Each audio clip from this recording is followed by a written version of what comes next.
오늘 본문의 말씀은 하세롯에서 일어난 사건이고, 우리가 전통적으로 미리암의 불평, 그렇게 이야기하는 장면입니다. 미리암과 아론이 함께 불평을 했는데, 히브리어 단어가 여성형으로 기록되어 있는 것으로 보아서 미리암이 주도한 것으로 그렇게 이해를 합니다. 그 내용이 뭐냐 하면 12장 1절에 모세가 구스 여자를 취했다 그럽니다. 이 구스 여자를 취한 사건을 우리는 전통적으로 첩을 맞이했다 이렇게 이해를 합니다. 그런데 이 구스 여자에 대한 구스라는 말이 예수님 시기쯤 됐을 때에 헬라어로 번역한 성경에서 구스를 에디오피아로 번역을 했습니다. 그러니까 그 에디오피아 여인 혹은 흑인 여인 이렇게 이제 나중 후대의 문화적인 배경으로 그렇게 이야기를 하는데, 하박국서에 보면 이제 하박국서가 이스라엘이 멸망할 즈음이니까 다윗 이후지만 그때 당시에 구스와 구산, 미디안 같은 지역을 명명하는 명칭이 됩니다. 그것으로 볼 때 이 구스 여자가 원래 모세의 아내인 시보라를 말할 수도 있습니다. 이것은 우리가 성경적으로 좀 연구를 더 해야 되지만 오늘의 평가되는 가치를 가지고 1000년, 2000년 전의 일을 평가하면 안 맞지요. 지금 내 사고방식을 가지고 그 당시를 평가하기에는 좀 역부족이지요. 그래서 이 구스 여자가 누구냐, 이것은 궁금증을 가지고 있지만 우리에게는 별로 중요한 게 아니에요. 그 구스 여인을 통해서 일어난 불평, 오늘 본문의 1절에는 비방, 3절에는 온유함, 4절 이후에 하나님께서 평가하는 내용, 이런 것들을 볼 때에 이 구스 여인이 누구냐, 어느 지역 사람이냐, 이것은 사실 중요한 게 아니에요. 이 여인을 통해서 미리암이 비방을 했다, 모세를 비방했다, 이게 중요한 것이에요. 그 비방하는 내용이 뭐냐 하면 2절 말씀에 여호와께서 모세와만 대화하느냐, 우리도 하나님과 말씀한다. 나도 하나님에게 듣고 너도 하나님에게 듣는데 우리가 하나님 앞에 다 말씀을 듣는 사람인데 니나 내나 못 알아노, 이런 의미예요. 이 이야기를 들었을 때 모세가 3절에 온유함이 땅에 있는 모든 사람보다 더했다. 그러니까 모세는 온유한 사람이라는 뜻인데, 온유한 모세는 이 말을 듣고 어떻게 처신했느냐, 이걸 봐야 되는 겁니다. 우리에게 비방하는 일이 있을 때 그 비방하는 것을 나는 어떻게 처리하고 응답하느냐, 요게 며칠 전에 말씀드렸던 11장의 민수기의 사건을 통해서 우리의 관심은 성화에 있다, 그렇게 말씀을 드렸죠. 모세가 넋두리를 하면서도 그 넋두리 가운데 온유함이 있는 사람과, 넋두리를 하는데 온유함이 없이 본능적으로 지 성질대로 생각나는 대로 말하는 사람과의 차이가 있는 거예요. 그러니 어제 말씀드린 것처럼 고기를 먹는데 거룩함을 가지고 먹는 사람은 살고 거룩함이 없이 먹는 사람은 죽는다, 이 말이에요. 그러면 그 거룩함은 뭡니까? 온유함이지요. 성령의 열매 9가지, 말씀의 열매 8가지, 계명 10가지. 이것이 거룩함이에요. 이거는 인간의 도덕법으로 해결하는 게 아닙니다. 불법을 이야기할 때는 헌법을 어긴 거 아니에요. 도로교통법 어겼다고 불법이 아니에요. 하나님의 법, 하나님께서 우리 심령 가운데 심어놓으신 하나님의 법을 어긴 게 불법이다, 이 말입니다. 거룩함이 없으면 하나님의 기도의 응답을 받고도 망하는 거예요. 그래서 우리는 성경을 이것저것 대조하거나 참고해서 말씀을 묵상해야 되는 거예요. 아브라함의 아들 이삭, 그거는 한 번 듣고 기억하면 다 아는 거예요. 그건 지식이 아니에요. 하나님의 말씀, 여기 있는 말씀과 저기 있는 말씀을 연결해서 그 말씀을 통해서 제3의 것을 깨달아야 돼요. 로마서의 말씀과 시편의 말씀을 이어서 나에게 주시는 하나님의 말씀을 깨달아야 된다, 이 말입니다. 그러니 니도 하나님 말씀 듣고 나도 하나님 말씀 듣는데 니나 내는 뭐가 다르노? 미리암이 누나지요. 모세가 물에 떠내려갈 때 미리암이 그 과정을 다 봤지요. 이런 어릴 때의 추억을 가지고 있는 이 여인이 나이 80이 넘은 이후에 니나 내나 뭐 다를 게 뭐 있노? 그렇게 이야기하는 것을 2절 맨 끝에 여호와께서 들었다. 하나님께서 이 말씀을 듣고 갑자기 4절에 모세와 아론과 미리암을 회막, 성막 앞으로 불렀습니다. 그 성막에는 구름과 하나님의 영광이 함께합니다. 거기에서 하나님이 말씀하시는 겁니다. 6절 말씀에 내 말을 들으라. 선지자가 있으면 선지자에게 환상으로 꿈으로 말한다. 선지자가 하나님에게 환상이나 꿈을 통해서 하나님의 말씀을 듣는 것 대단한 거죠. 그런데 모세는 선지자임에도 불구하고 하나님께서 특별하게 대하는 거예요. 모세와는 환상이나 꿈 같은 방법으로 하나님이 대화하지 않습니다. 8절 말씀에 대면하여 얼굴을 보고 대한다 이 말이죠. 대면한다. 누가 대면할 수 있습니까? 그때는 몰랐죠. 성경의 말씀에 심령이 청결해야 하나님을 보는 겁니다. 그러니까 모세는 미리암과 아론과는 심령, 마음밭의 상태가 달라요. 마음 상태가 달라요. 두 번째, 은밀한 말로 하지 않는다. 그래서 환상이나 꿈은 징조입니다. 그것을 가지고 또 생각하고 또 상황을 파악해야 돼요. 그런데 모세에게는 이건 이것이다, 저건 저것이다 라고 탁 집어서 이야기해 주는 거예요. 하나님, 왜 안식일에 나무하는 사람을 붙잡았는데 이거 왜 해야 됩니까? 하나님께서 돌로 쳐 죽이라. 구체적으로 이야기해 주는 거예요. 세 번째, 모세는 하나님의 형상을 보았다. 물론 우리는 잘 알고 있습니다. 하나님의 등을 봤다는 표현으로 율법에 말씀하고 있으니까 정면으로 왔다 뭐 이런 의미는 아니고 또 대면했다는 것도 얼굴에 얼굴 이런 의미는 아니에요. 그러나 하나님께서 그렇게 친밀하게 대하는 거예요. 다윗의 고백에 의하면 시편에서 하나님이 친밀하게 대하는 사람, 그는 하나님을 경외하는 사람이에요. 하나님을 경외하는 이에게 하나님은 친밀히 대하시는 겁니다. 모세와 선지자가 동일하게 하나님 앞에 말씀을 듣지만 하나님은 선지자와 모세를 다르게 대우하는 거예요. 하나님의 교회는 다 마찬가지입니다. 이 위대한 모세가 히브리서 3장에 가면 모세는 하나님의 집에 충성했다. 그러나 하나님의 아들은 그의 집을 다스립니다. 모세는 종이고 예수 그리스도는 그 집의 후계자 아들이다. 하나님의 아들 앞에 모세는 종일 뿐이에요. 이게 왜 중요하냐 하면 신약 성경에 우리는 하나님의 아들로 부름을 받은 거예요. 신약의 성도는 하나님의 양자로 부름받은 거예요.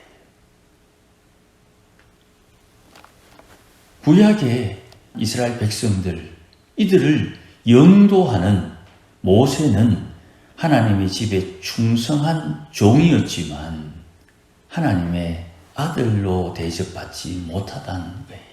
그러니 미리암이 얼마나 지금 이 말씀 평가를 듣고 비참해집니까?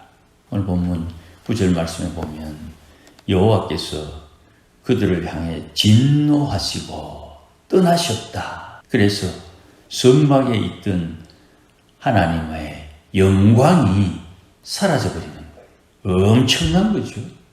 이스라엘 백성들 머리 위에 있던 불기둥, 구름기둥이 없어졌다는 말입니다. 누구 때문에? 미리암 인연 때문에. 왜? 하나님의 종 모세를 비방했다는 이유로.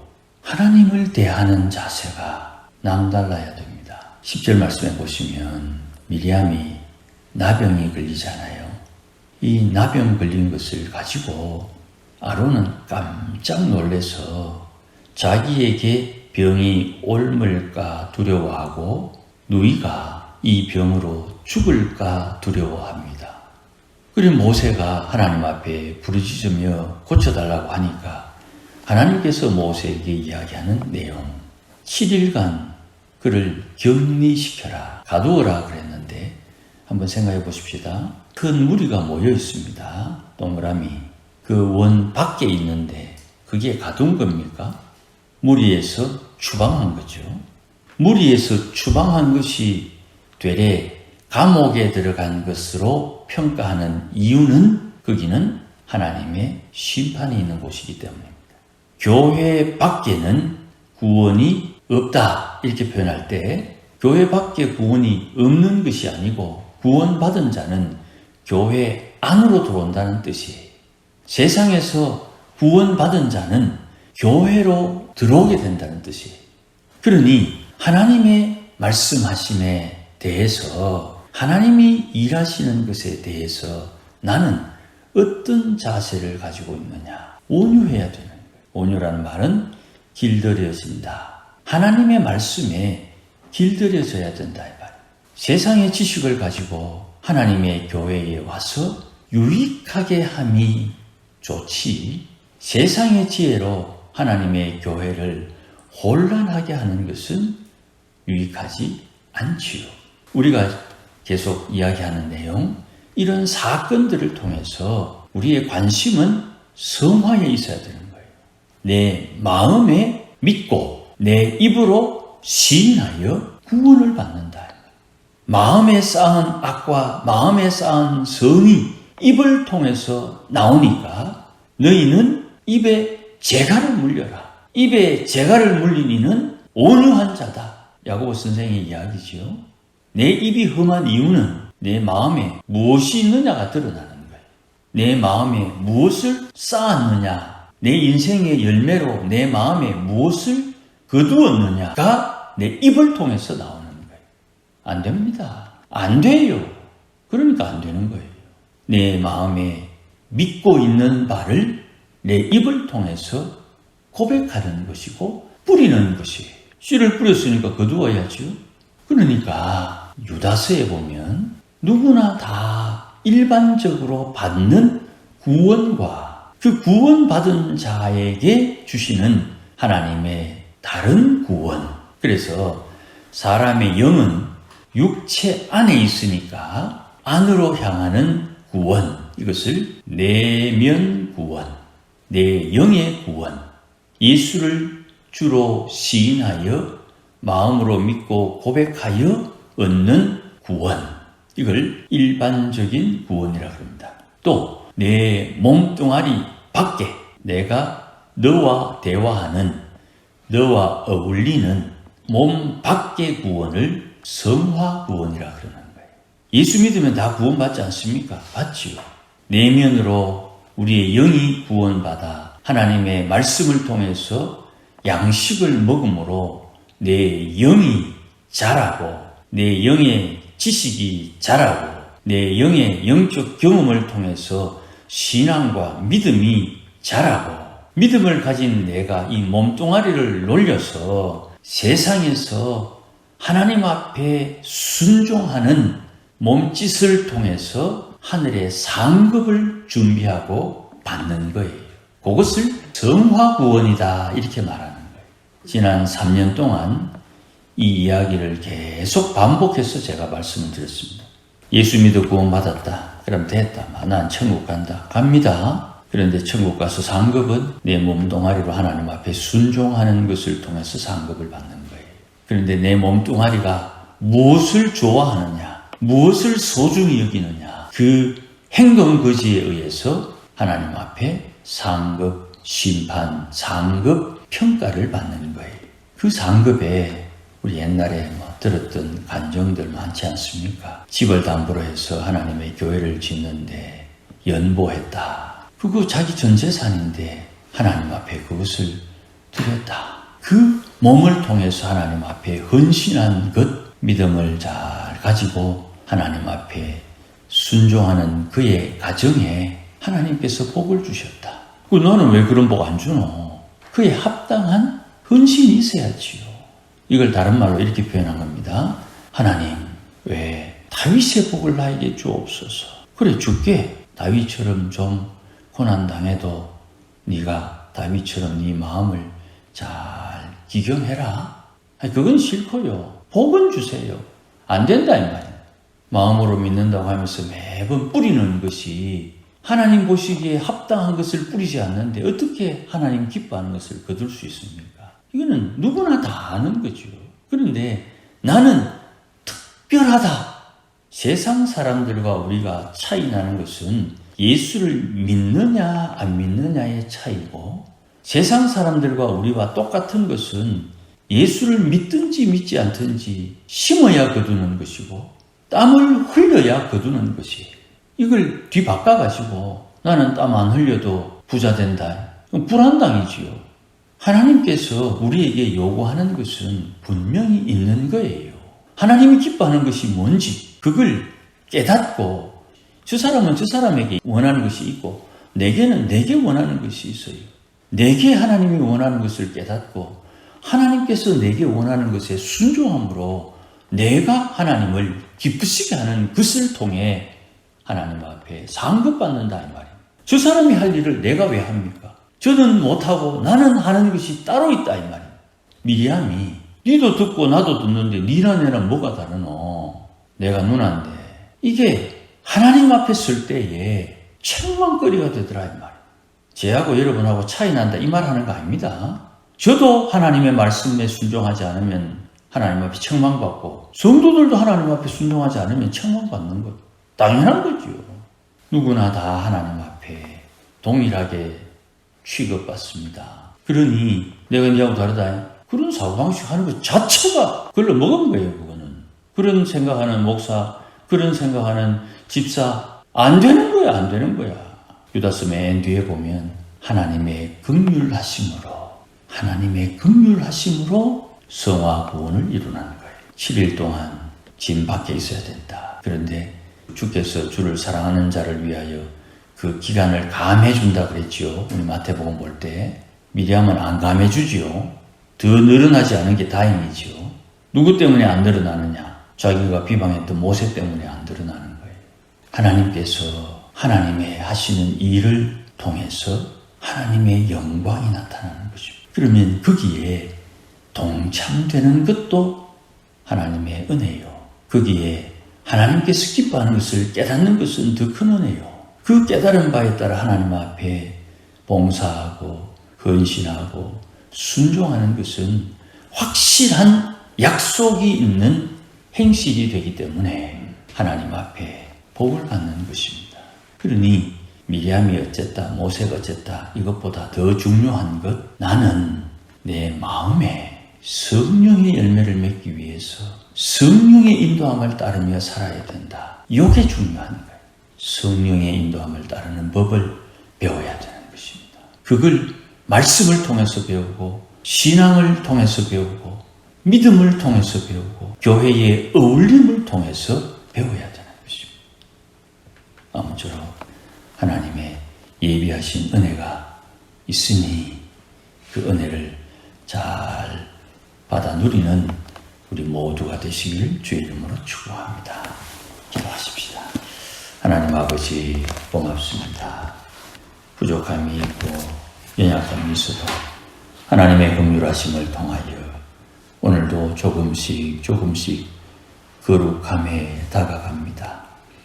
오늘도 주의 십자가 피 묻은 손들로 우리의 허물과 죄를 용서하여 주시고, 용서받으면 받을수록 숨겨지고 감추어졌던 나의 허물과 죄가 또 드러날 터인데, 그때마다 주 앞에 회개함으로 우리의 심령이 깨끗해지고 청결하게 되어서 하나님을 보고 하나님과 대화하며 하나님과 깊은 교제를 통해서 주께서 우리에게 말씀하시는 바를 따라 하나님 기뻐하는 일을 감당하며 주를 섬기는 지혜로운 주의 권속들이 되게 하옵소서. 세상 돌아가는 것에 마음 뺏기지 않게 하시고 오늘도 사람들의 말에 세상의 환경에 우리의 믿음이 흔들리지 않게 하시고 내 안에 계신 주의 성령께서 인도하시는 바를 잘 깨달아 하나님 기뻐하는 삶을 삶으로 약속해 주신 대로 하나님 앞에서 받을 심판, 상급받기에 준비하는 믿음의 권속, 지혜로운 권속들 되게 하옵소서. 예수님의 이름으로 기도하옵나이다. 아멘.